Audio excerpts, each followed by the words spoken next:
Okay, so we're updating the breach location tier list. Let's start off by I removed the Kandarin, split it into South Kandarin and North Kandarin. The reason for this is the South Kandarin, it puts the monsters into the gnome maze tree gnome village. That was an absolute nightmare. And North Kandarin back at A tier.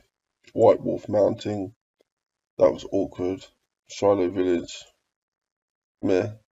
Draenor, it was absolutely packed. Goblin village, somewhere between these two. We're going to put it here in C tier.